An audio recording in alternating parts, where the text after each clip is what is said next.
So today I'm going to show you how to make actually one of my most favourite things to bake, and it's an apple pie. Now I'm doing mini apple pies. Now I've set the oven to 180 on fan, so it's ready to go. Here I've got all the ingredients. I've got my flour, butter, icing sugar, a little splash of water. So we're making essentially a sweet pastry. And then the filling. Now this is interesting. I grew up with apple trees all over the garden. I've never had a particularly big garden, but the apple trees were everywhere, so we utilised them. My mum was very good at making apple pies. Normally she made the big plate ones, but we're making individual ones today. Now, cooking apples, they're quite bitter, so you need to cut them down, but also add a little bit of sugar to give you a nice bite. A little bit of lemon juice in there as well, help cut through. And then you've got the choice of a couple of apples of your choice. Now, you may choose to use any type of apple that you like to give it more texture. Now, you don't cook those down. You basically cut it down into pieces. That gives you the texture on top of the cooked apples, which I have here. So you blend them together and you end up with more texture inside the apple pie, and it's fantastic. Now here I've cooked down the cooking apples with the sugar and the lemon, and you can add your own apples of choice. Again, you need to peel it, chop it up, get it all in there. Here I'm going to make the pastry. Now I've got plain flour, into which I'm going to add some butter, straight in, and icing sugar, and then get your hands in there. You want to breadcrumb these together at this stage, then add a little splash of water just to bring it together. Take your time with this. Make sure your butter is room temperature. It just makes it easier to incorporate into the flour, that's all. If you've got a mixer and you don't want to use your hands, you can use a blade, and it just breaks up the butter into the flour, which is essentially all I'm doing. So I'm actually mixing it now by crumbing it all down. The addition of the water just binds it together. That's all it's going to do. A splash of water. You just turn it around with your fingers like a mixer would essentially, and it will start to come together in little balls. A little splash more. I think that'll be it.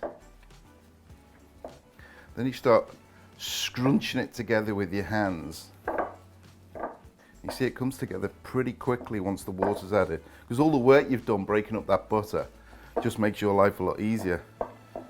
So again, clean your bowl down with your mixture.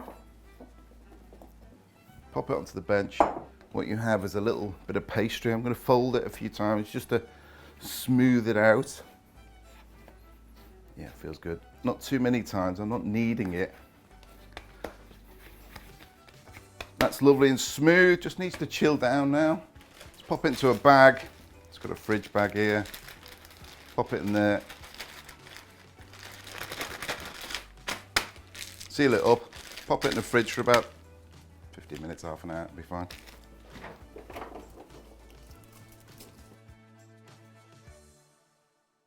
Okay, so this has been in the fridge now for half an hour. It's just solidified enough.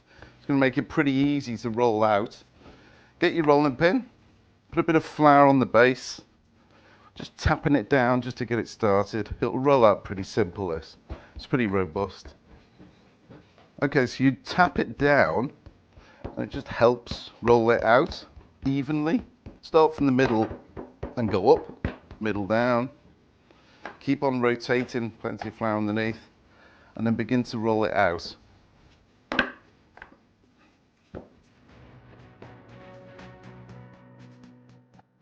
Happy with that? It's nice and relaxed. This is my tin. Now you need two cutters. That one is for the base, and that one is for the lid.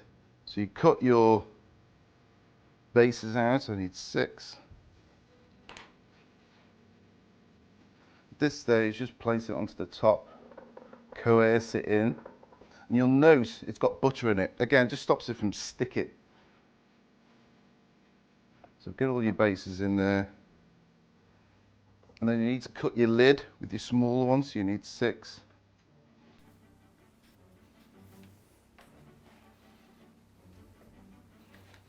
This can go back in the fridge. You can make some more tomorrow.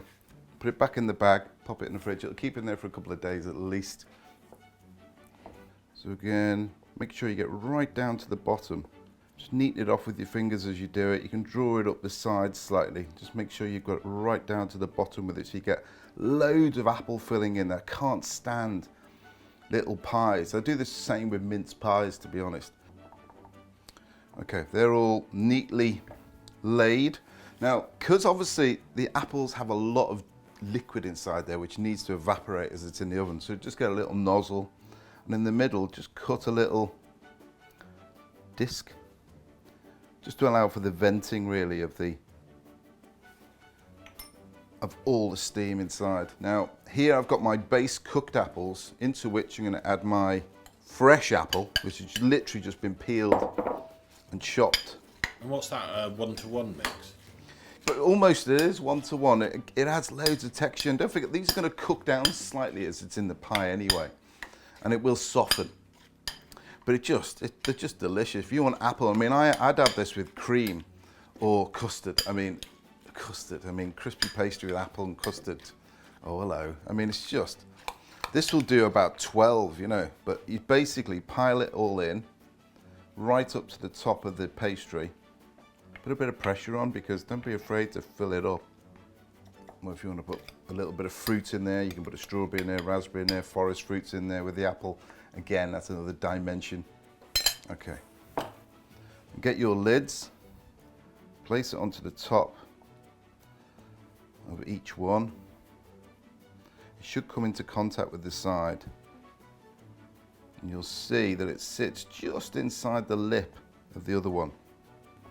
We're not using any egg to bind it or anything. The liquid's coming from the apple, and actually the binding agent will grip, because it's going to sit inside like a little, when you do tarte tatin, you fold it inside, and that's what grips inside. Add a little bit of sugar, and then they're going to go straight into the oven. 25 minutes, half an hour, keep an eye on them.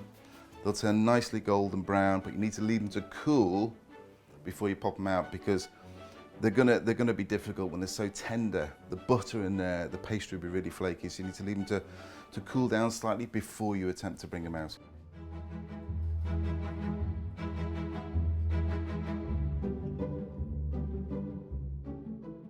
Okay, so these were baking off for 30 minutes at 180. Now, that's 180 fan, so it's 200 if you haven't got a fan oven. Now what happens is this blows up, so it looks like it comes up to about here, and as it rests, because what's happening, all the steam is still sitting underneath the apple, and as it cools it just settles down, and that's when you bring it out. So these are still relatively warm, so they're good to eat. So for me, I have to go down the plate, choose your weapon. I'll go for this fella here. Then what I'll do,